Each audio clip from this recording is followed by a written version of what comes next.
Hi, I'm Shama Sawant, a member of Socialist Alternative in the United States. Jag heter Liv, jag är från Rättvisepartiet Socialisterna i Sverige. I'm a member of Socialist Alternative in England, Wales and Scotland. Soy Mauro de Alternativa Socialista en México. I'm Amir Lesevi from Workers' and Socialist Party. Ich bin Janine von der Sozialistischen Alternative. I'm a member of the Socialist Party in Ireland. I'm Natasha from Greece. Olá, eu sou Jane Barros, sou militante da LSR, Liberdade, Socialismo e Revolução. We, as members of the working class and as socialists in America, are fighting against Trump's right-wing regime. Fighting sectarian division and building working class unity, our members are organised north and south and recently played a big role in the victorious workers' occupation of the Harland and Wolff shipyard. Estamos trabajando para construir una alternativa socialista para los trabajadores y para la juventud. Στο ξεκίνημα παλεύουμε ενάντια στις επιθέσεις της κυβέρνησης στα εργατικά και στα δημοκρατικά δικαιώματα. E faço parte da luta com milhares de brasileiros e brasileiras que estão na linha de frente para lutar contra o governo Bolsonaro. We are currently campaigning to have, self-organizing a gender strike on issues of national minimum wage, unemployment. We're currently campaigning and protesting against the hated Boris Johnson Tory government. Vi jobbar också för att tillsammans med unga formulera revolutionära socialistiska svar på utmaningarna som klimatkampen. As many of you might already know, we just won a historic re-election campaign in Seattle, fighting against the richest man in the world, Jeff Bezos, Amazon Corporation, and Seattle's big business. We're International Socialist Alternative, fighting capitalism and for socialism in over 30 countries around the world.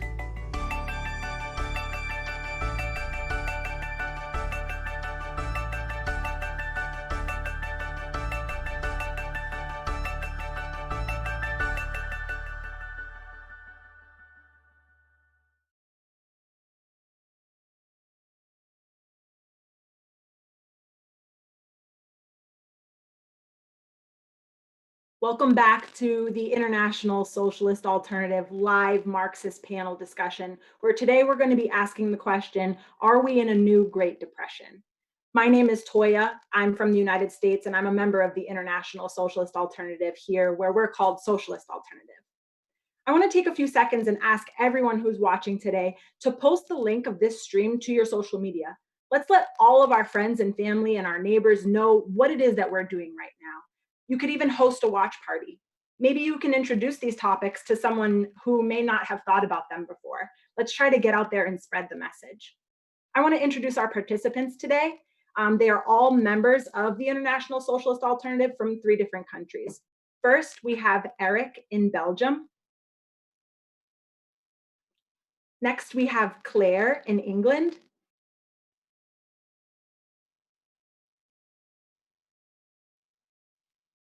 Hi, Claire. And we also have Paroka in Sweden.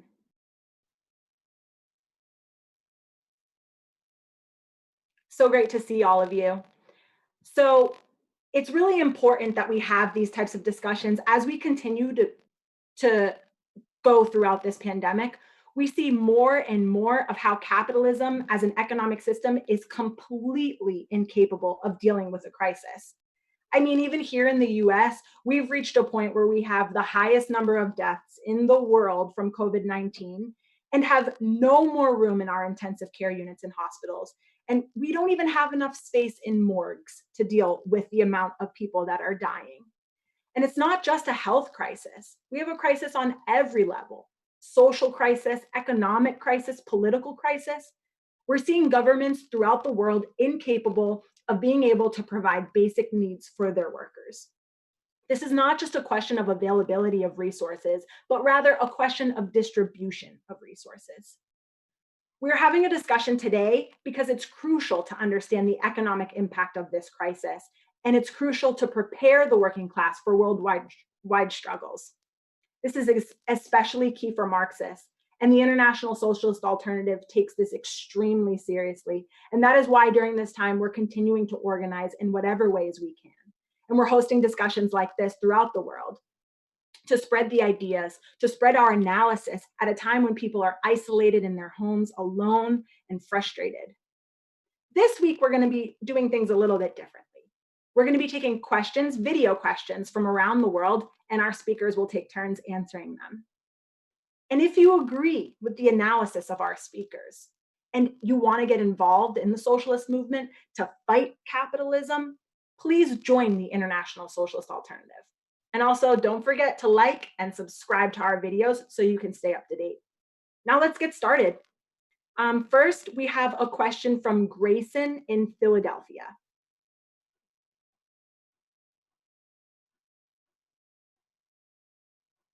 Hi, I'm Grayson from Philadelphia in the United States. So over the past few weeks, we've seen the world take a huge economic nosedive as the virus and the subsequent social distancing has limited market activity. There's record unemployment here in the US as mass amounts of workers have been laid off, but their jobs still exist. So is it possible then that the economic crisis will subside as soon as the virus does and everyone is allowed to go back to work? Thank you.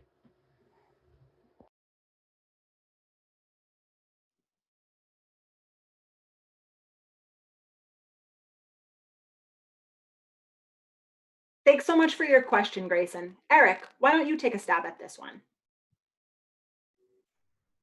Yeah, thank you, Toya, and thank you also, Grayson, for the question. Before I go into the economic aspects, I would like to stress the brutality, the devastating health crisis immediately impacting on the lives of so many human beings, especially working-class families and poor, from whom the question of a bounce back of the economy in too many tragic cases, unfortunately, has lost relevance. On the question of cause and consequence, this coronavirus is a fabrication of the incapacity of capitalism to organize production in a socially and environmentally harmonious way. Capitalism is a system that brushes aside environmental, social, safety, and security considerations for profit. Corona would not have turned into such a pandemic if the outdated capitalist system hadn't restarted shrinking profit by slashing health systems, breaking up stocks, and neglecting warnings which it considers unprofitable liabilities. Now, this speedy developing deep economic crisis will forever bear the name COVID-19. For the ruling classes, the virus will be the villain, the unpredictable natural disaster.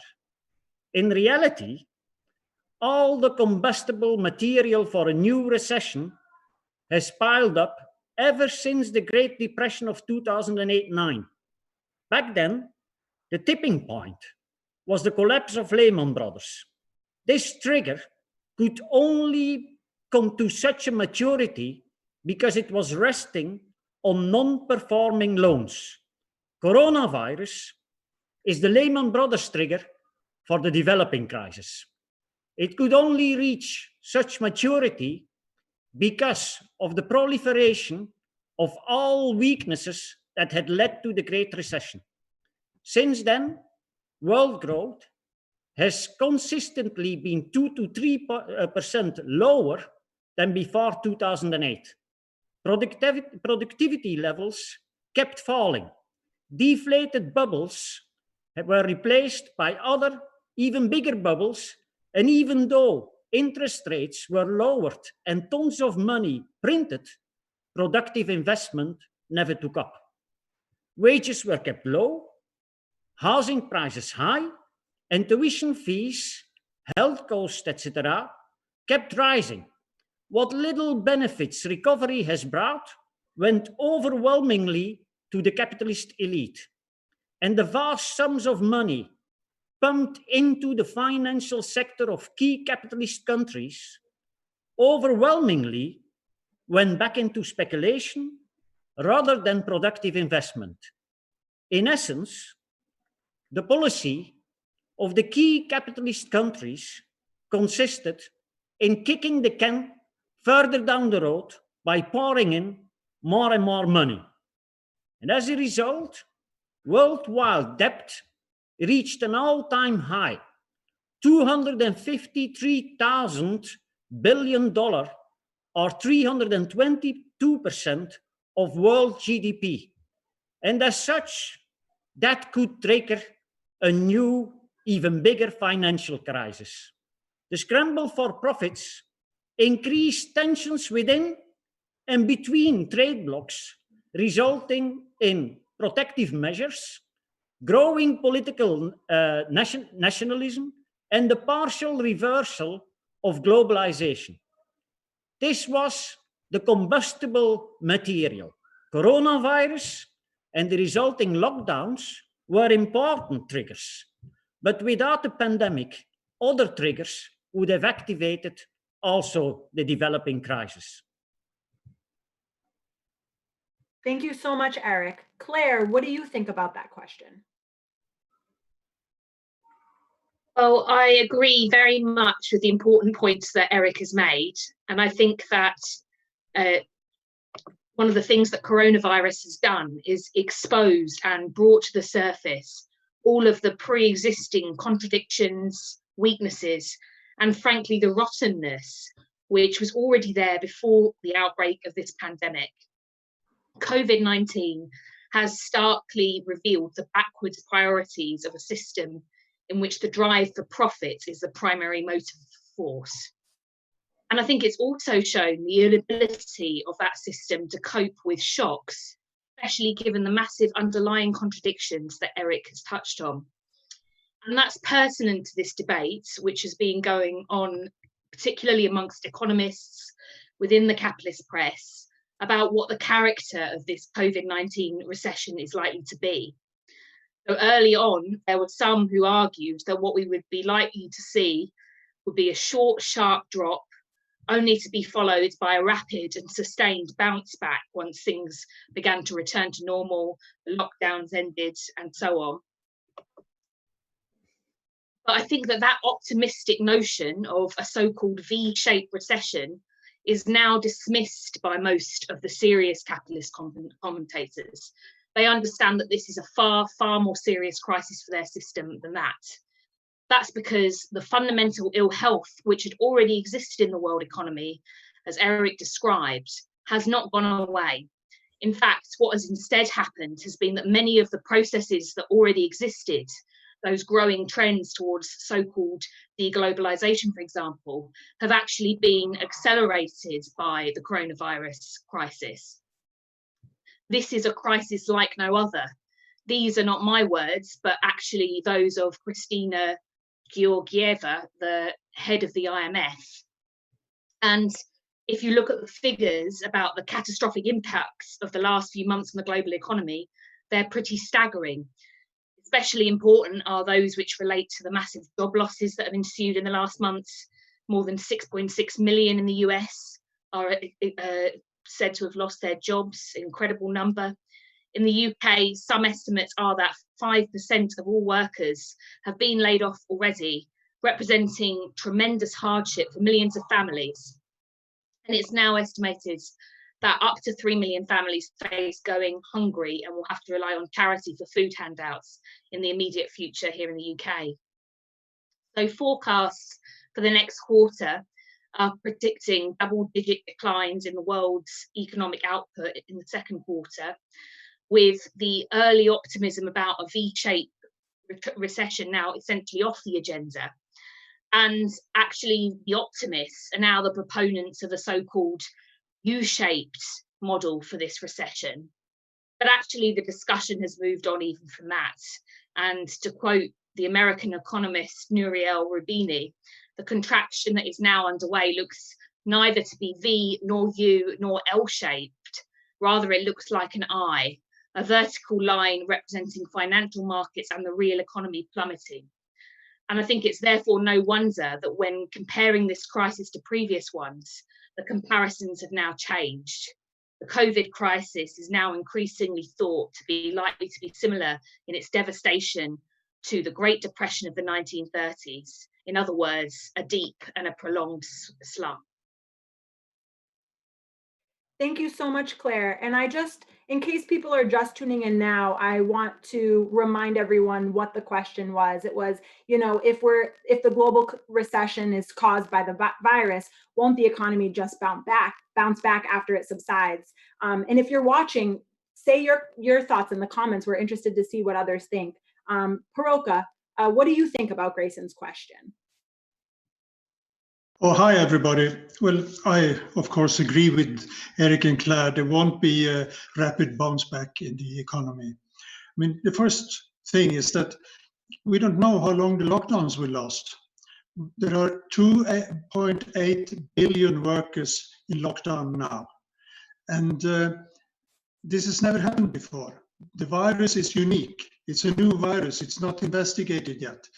I mean, Donald Trump tried to deny it. He and capitalists, they want to put profit before health, but they have to retreat because they don't know how the effects of the virus will be. The social depression following the economic depression is only in the beginning. And they might do desperate moves to reopen the economy, but then the virus can come back. And that's why, I mean, we don't know how long it's going to last. And when it bounces back, shaken capitalists will start production on a lower level. China said that the crisis is over, and of course we have a lot to be suspicious about any statistics from China.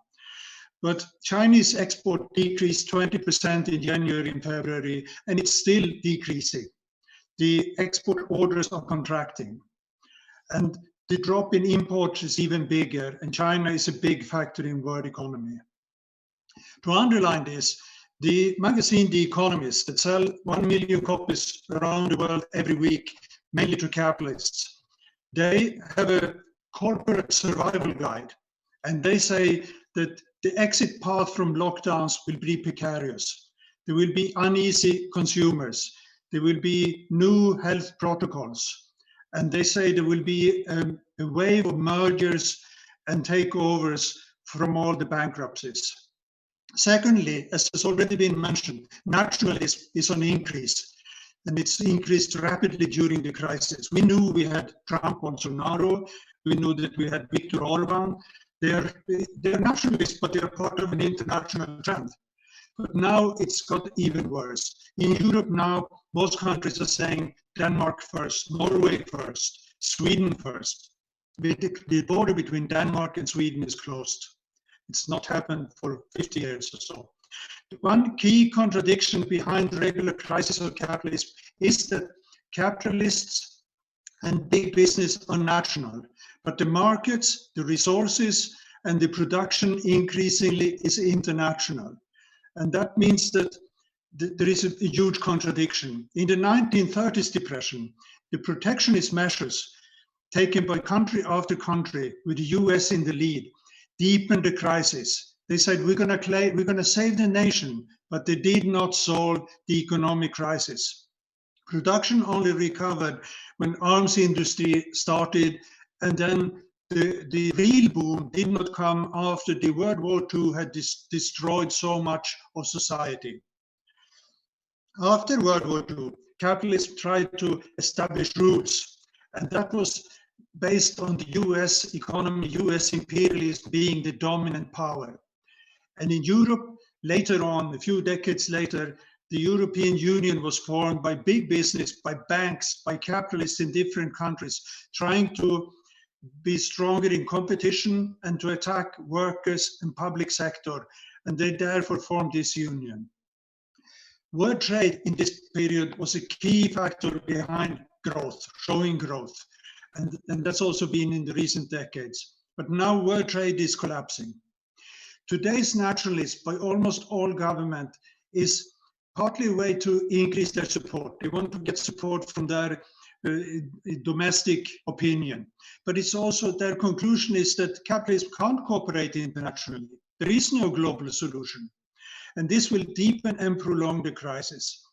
It will hit the weaker economies most, and it will hit those now we've seen with the oil price falling, commodity pricing falling. It will raise inequality and poverty to new terrible levels. Thirdly, there is this question of decoupling. The fact that the competition between US and China is leading to two parallel technologies and economies and finance and everything. So US imperialism under Trump stepped up the actions against China. And China, the dictatorship in Beijing was surprised. They thought that, well, US companies would not accept this. But instead, they've been lining up behind Trump. And now there is relocation of production from China. It was already on its way. But now, for example, Japan is paying Japanese companies to leave China and go back to Japan. And this will complicate the world economy enormously. Decoupling means parallel systems. And when they say technology, they mainly mean, of course, the military technology. And that's why the US is considering to start its own business competing with Huawei. And this makes the crisis partly more unpredictable than before. Even if they make temporary deals, there is no going back. There are inter-imperialist tensions between China and US, between US and the European Union, in the Middle East, and we see it within the European Union, and in Africa and in Latin America. That means that the bounce back they hope for is not likely to take place in the way the most optimistic think. Thank you so much, Paroka. One of the comments we had from Paul in Ireland, who says the working class won't stand for the same level of austerity and attacks as last time, I think is super important to consider. And that's actually a great transition into our next question from Renz in Belgium.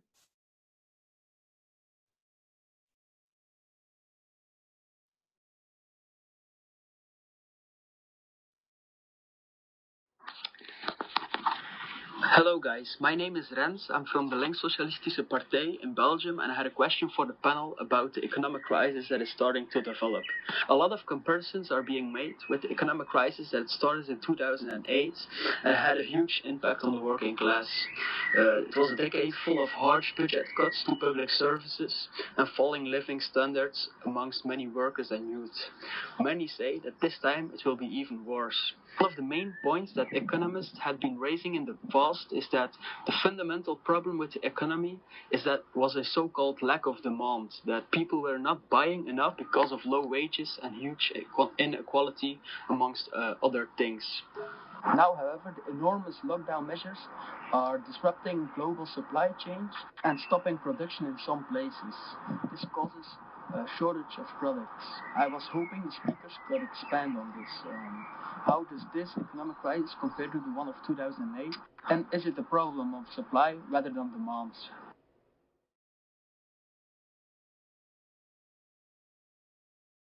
Thank you for your question. Claire, let's go to you first this time. Well, there are, of course, lots of unique features to this crisis.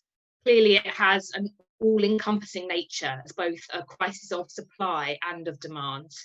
Supply is being hit because factories and other large workplaces are being forced to close. Demand is hit because consumer spending is restricted by lockdowns, as well as by the direct effects of job losses, of wage cuts, and so on. But I think it's important to remember that the basis for this crisis is not the inherent biological properties of the coronavirus itself.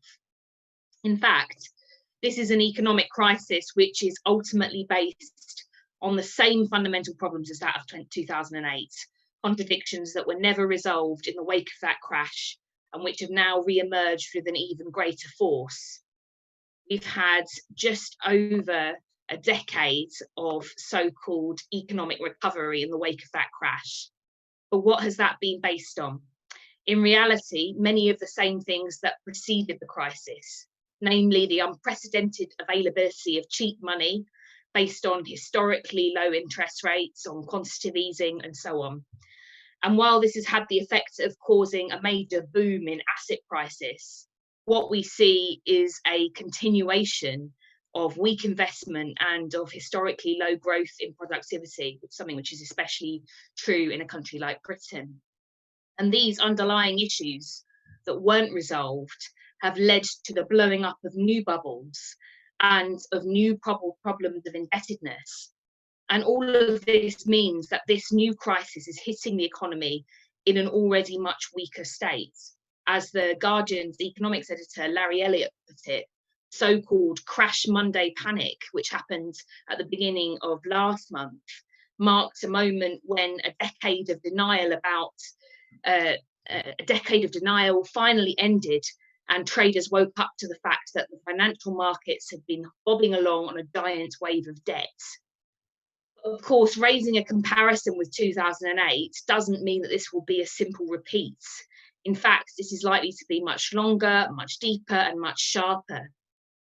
The global coordination that we saw on behalf of capitalist governments in the wake of the financial crash just over a decade ago will be much more difficult in a world increasingly divided into competing spheres, as Paroka was just talking about. The sizable stimulus packages will have limited effects. And of course, the same question, that of who pays, is going to come to the fore. Working class people are inevitably going to be asked to foot the bill. Indeed, in all kinds of ways, workers are already paying with their jobs, their wages, their very lives. But the question will be, can the capitalists afford to repeat the same kind of response of widespread austerity, of punishing attacks on the working class that they had in 2008? Because I think increasingly, even the capitalists understand that at stake is the threat of mass upheaval, of revolt, even of revolution. Thank you so much, Claire. And this is a question that is around a lot because people very much remember what it was like, a little more than 10 years ago. Paroka, what do you think about it? Well, the short answer to this question is that there will be crisis both of supply and demand. If you first look at demand, another general reason for capitalism going into crisis and slow growth is what capitalist economists call overproduction or overcapacity. It means that they can't sell what they produce and get the profit they wanted. James Buchanan and others call this instead of underconsumption, meaning that workers and poor can't afford even necessities. And on a global scale, this is true, but it's also increasingly happening in richer countries.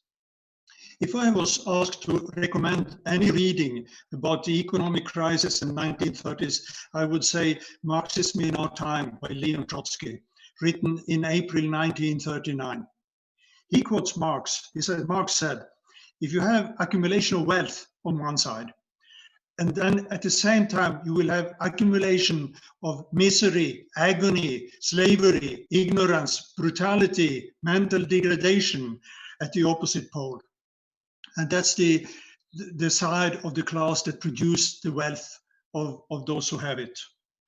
And it's a fact under capitalism that workers' wages are less than the value of what they produce. The capitalists buy labor and they receive products that are worth more. And this explained Marx. This is surplus value. This is profit. And that is the driving force of capitalism. They don't mind what they produce surplus value, they produce profit. Workers' wages are therefore not enough to buy what is produced. Over a long time now, several decades in many countries, particularly in the US, wages have not increased. They've rather stagnated and became a lesser part of the economy. But it also happened in the 1920s, by the way. And that has been compensated for by credit, by debt. Workers are buying, but on debt and by credit, or by tax reductions. But still, and this has been accepted by the trade union leaders. They should have fought against it, but they have accepted it.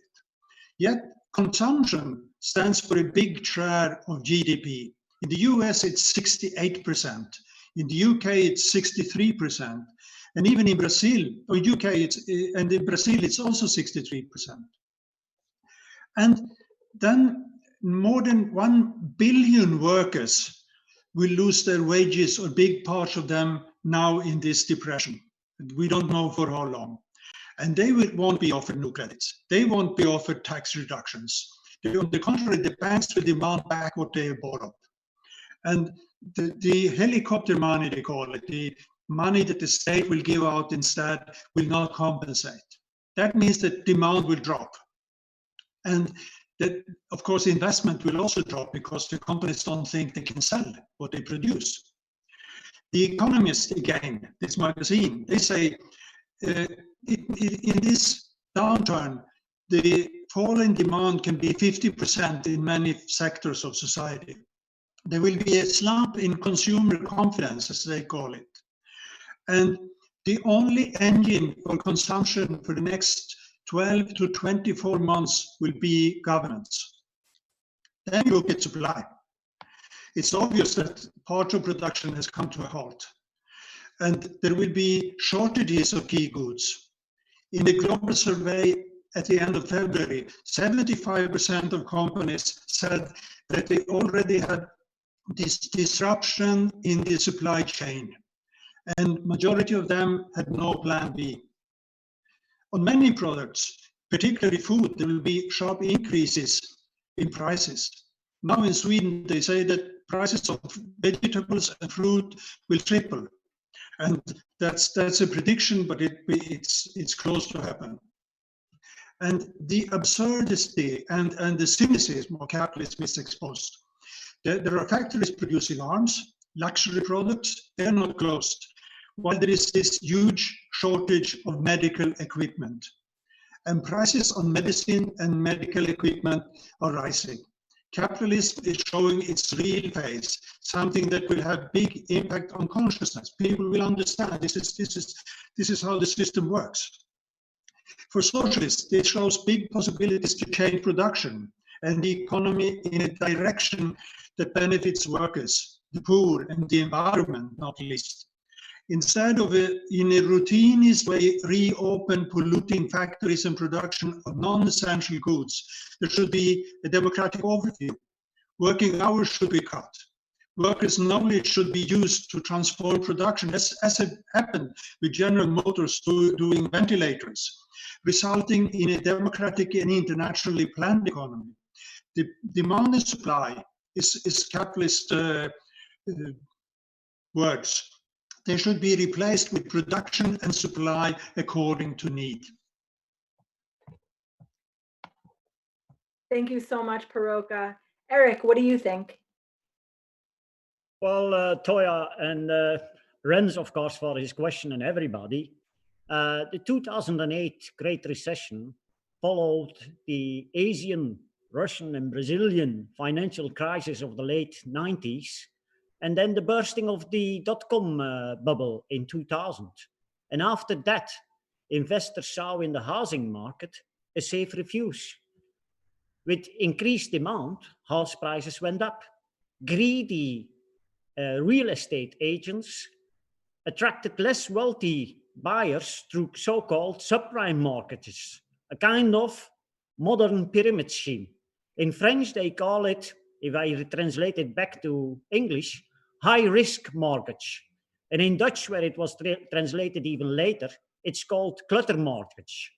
At that time, the capitalists were convinced that by cutting up risky investments and then mix them with more secure ones in collateral debt obligations, that through that risk could be spread to the extent of just disappearing. They never imagined that risky pieces of investments could intoxicate the more secure ones once the subprime market melted down. It was this, what they called unexpected development, that provoked the collapse of Lehman Brothers and then the Great Recession. Illusions in the ability to extinguish risks, they are gone. The capitalists now rely on the authorities and the central banks to mobilize huge amounts when necessary, with the idea, of course, that in the end, working people will pay the bill. Now, Marxists never had illusions in smart capitalism finding a way to overcome its recurrent crisis. That is because capitalism has a number of inbuilt contradictions. It socialized production, but appropriation is still individual. Workers are part of a collective chain of production, of division of labor. but with little or no say over what or how is produced, let alone over what happens with the profit. And then on top of that, while division of labor is now internationalized, the capitalist classes rely on national states, which again creates tensions, not only with the working class, but also with the capitalist classes from competing countries. Now, capitalists, as Peroque already explained, squeezes profits from the unpaid labor of workers. That leads to class struggle over wages or profit, but it also creates an inbuilt tendency to overproduction. By far, the main problem for capitalism today is the development of science and technique. Feverish competition requires important research and development to be paid off in ever shorter spaces of time. Now, this undermines profitability in the real production and requires limitations on the free sharing of knowledge through patents. Today, on average, companies pay out 70% of profit in dividends instead of reinvesting in production. Scientific and technical innovations, fortunately, do take place, but they hardly contribute to increased productivity because they are hampered by private ownership.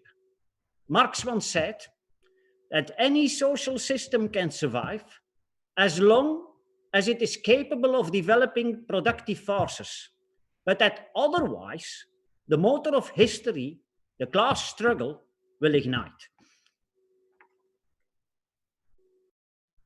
Thank you so much, Eric. And I want to take this opportunity to say hello from everyone all over the world. We have people from Brazil, South Africa, India, Nigeria. And I want to give a special shout out to one of our essential workers on the front line, John, who's a hospital worker in Maryland in the United States, who is listening in from his workplace. Thank you for all the work that you do. And thank you for everyone else who's tuned in.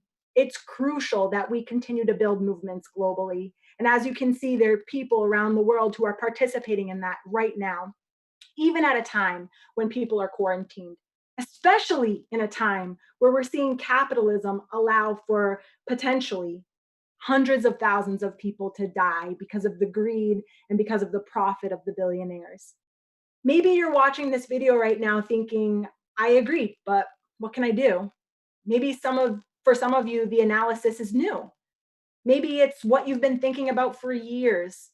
Well, the first step is to join with other workers, other students around the globe that are leading and helping to unite struggles that expose this system for what it truly is. It's inhumane, it's inefficient, and it's cruel. Join the socialist alternative so we can fight against capitalism and fight for a better world, a socialist world. The International Socialist Alternative has members all over. So please check our website for a section closest to you, no matter your continent and no matter your language. Also, please consider donating to keep the work of International Socialist Alternative going through these difficult times. We had a €500 donation from Jonathan in Portland. Thank you so much. Anyone who's watching, can you help match Jonathan's donation by giving €100 or €200? And for those who can't give as much, please consider donating €25 or €50 to help the International Socialist Alternative continue our work. I'm going to go to our next question, which is from Yara in London.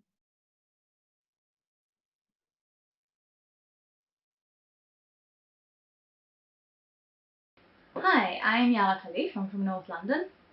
And in the past few weeks since the coronavirus crisis started, we've seen governments all around the world start to implement measures to combat it. But those measures are the same ones that only a few weeks before they named socialist madness at best.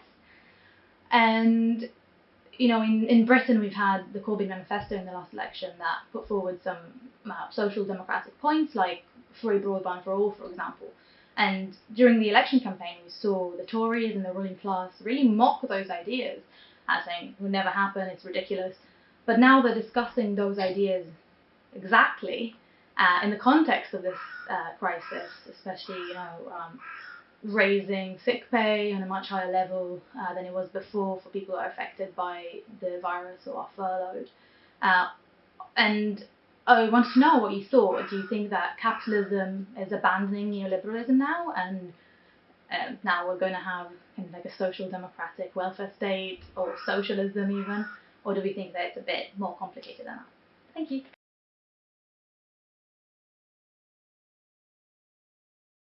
Thanks, Yara. Paroka, let's go to you. What do you think about this changing situation? I think it is a very good question. I mean, if everything is changing, is not politics changing then? Is there maybe even a left-wing turn in politics? Some seem to fear socialism more than they did before. In Sweden, the youth organizations of the right-wing parties are campaigning and warning, saying that socialism is on its way back. Newspaper editorials are saying that you can't blame privatization. You shouldn't blame the austerity we've done. This is very similar to what happened in the US in the 1930s. Roosevelt's New Deal was being attacked for being socialist. Roosevelt replied that, well, I've taken these measures to save capitalism, to save the capitalist system. And he said, well, I'm representing the interest of the entire capitalist class. Trotsky quoted the defense of Roosevelt from one of the administration's people around Roosevelt, who had said that, well, look here, profits are higher than in the last years of Hoover's presidency, who was before Roosevelt. And Trotsky showed that the achievements of the New Deal were fictitious. They resulted in a huge increase of the national debt. And they prepared for very sharp capitalist confrontation to come after it. And he said, Trotsky said, well, in other words, it's directed into the same channels as the policy of fascism. It's preparing for imperialist confrontation. But there were also socialists who said, well, these measures done by Roosevelt, well, they're semi-socialist, and despite their limitations, and they assisted in creating a myth about the New Deal. And this is a warning against any illusions today in what governments are doing. 40 years after the debate on that, neoliberalism was introduced by the capitalists. It was their revenge against the working class and against welfare states where those existed. With the economic crisis in the mid-70s, the capitalists left the Keynesianism that they used, not classic Keynesianism, but the one that assisted big business in the 50s and the 60s. Neoliberalism is monetarism. It means that finance became dominant. That is banks, central banks, stock markets, and a lot of new financial innovations. Privatization was a word that almost no one had heard about until the 1970s. And that became a big element of neoliberalism. Public sector budget surpluses was also a new innovation. It had not existed. States had borrowed to build welfare state or infrastructure or assist big business. Capitalist globalization accelerated, and it leaped further when capitalism was restored in Soviet Union, in China, and in Eastern Europe. At the same time, the capitalist class, as I explained before, never became international. They were still relying on their national state for support and for a repressive apparatus, and particularly for a military buildup. Now they are, with this crisis, this is an unprecedented crisis, as we've said. They are forced to introduce what was previously thought as impossible or unthinkable. Maybe pay people who are sick. Maybe pay some people who are unemployed. More money for healthcare. They have to nationalize companies. Of course, they did some of this even at the crisis in 2008 and 2009. And then they turned back to austerity and privatizations later. And these policies, neoliberal policies, are still conditions for getting money from the World Bank and the International Monetary Fund, the IMF. And of course, those money are not for free, they are loans. In Sweden, they were planned huge healthcare cuts before this depression. Those cuts have been postponed, but they've not been cancelled. But still, I mean, they are changing something. But any turn from neoliberal globalization into a kind of national policy is not progressive.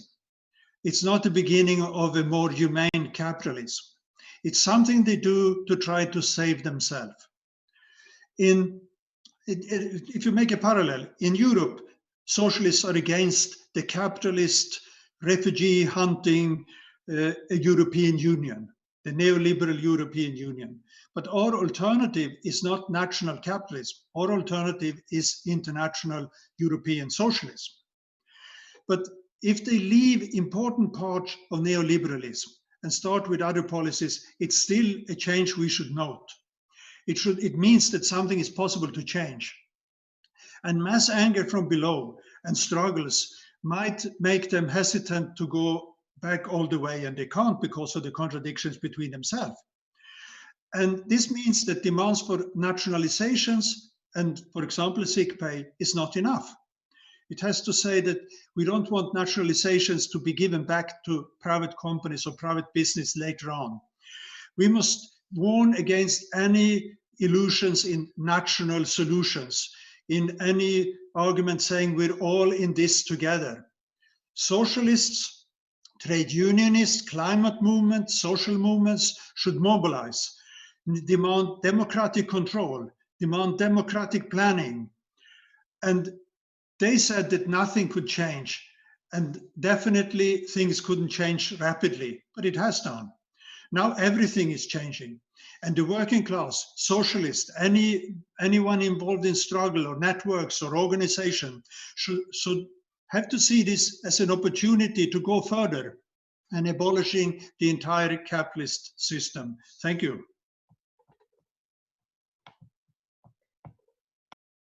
Thanks, Paroka. Eric, what do you think? Well, first of all, thanks, Yara, for the very interesting question.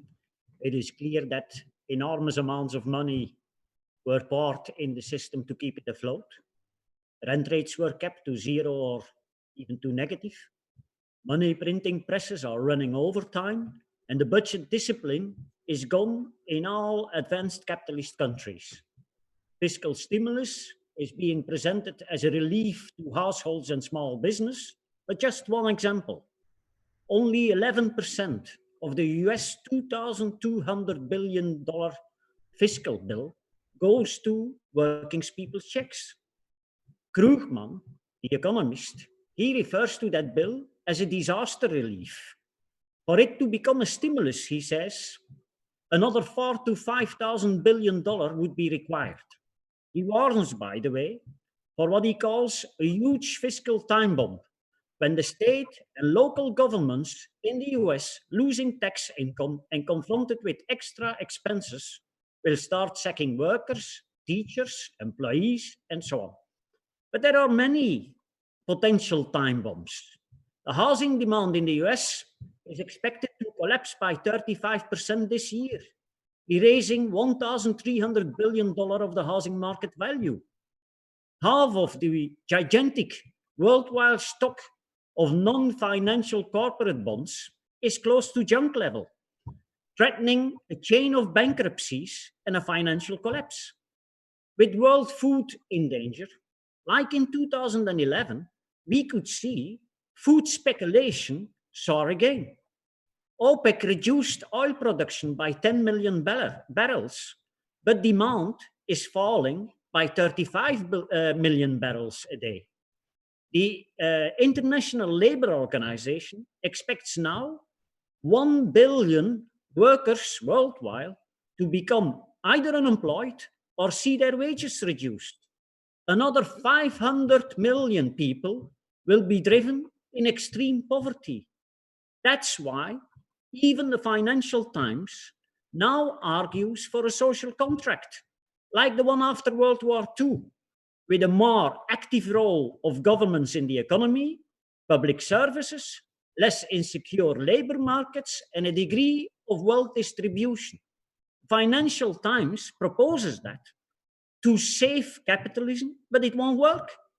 Back then, the war had wiped out property, infrastructure, and capital that had to be rebuilt in competition with another social system. Fordism, which already existed before the war, was applied on a massive scale. The dollar became the reserve currency, and the General Agreement on Tariffs and Trade, the precursors of the World Trade Organization, was created. How would that look today? It's impossible. Neo-Keynesians now are arguing what they call modern monetary theory, the production of even more money through the central banks. And they think they are winning the battle now. At this stage, global supply exceeds demand and will, for some time, depress inflation and the interest rate. On top of that, lack of profitability will further stimulate preference for saving over investment. But however, in the very unlikely scenario that modern monetary theory would last, then asset inflation will start spilling over to the real economy, provoking galloping or hyperinflation of an even higher level than that was attained in the 70s. The failure of those dangerous illusions could open the way for more reactionary regimes, stoking the flames of nationalist and xenophobic reaction. Reformism and neo-Keynesianism offer no solution to the type of challenges ahead. It's only a bold program of socialist transformation based on the nationalization and democratic planning of the key sectors of the economy, which will, by the way, find a much greater echo today than in the past, that can offer a way out. Thank you so much. Thanks so much, Eric. Claire, let's go to you. Well, in Britain, this about turn in policy by the ruling elites towards greater intervention has been made especially stark by the way in which the ruling Conservative Party, who spent a recent general election campaign mocking as extreme Marxist nonsense the policies of the then left leader of the Labour Party, Jeremy Corbyn, that same party, the Tories, has now been forced to essentially don some of Jeremy Corbyn's clothes, and in some senses to go beyond the policies that Corbyn had himself outlined. And despite having told us for decades that only the markets and the private sector can provide us with high quality goods, with efficiently run public services, these politicians are now being forced to accept that in this time of crisis, the private sector is actually incapable of providing for the needs of the population. Governments worldwide are increasingly being forced by this crisis into major state intervention into the economy, even some elements of kind of economic planning measures. But they are taking these measures, as the other the other comrades who've spoken have outlined, they've taken those measures ultimately in the interests of protecting private profits. So in Britain, for example, the railways have essentially been nationalised. Companies have been offered up to 80% of workers' wages in state funding in order to try and prevent further mass redundancies. But measures like these, which have been replicated in capitalist countries across Europe, as well as in many other parts of the world, are being taken because they are understood to be necessary to stave off a total economic collapse and the social upheaval that that would generate. In other words, these are measures being taken to protect private interests and their ability to make profit. They are not being taken on behalf of workers or in the interests of the majority.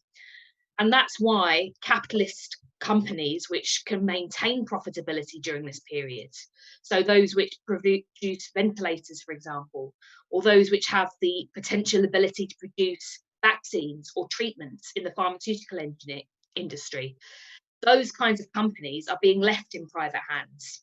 And that's despite the fact that if your priority and if your goal was saving the maximum number of people from potentially dying of coronavirus, those would be some of the first big companies and monopolies that you would look to nationalise.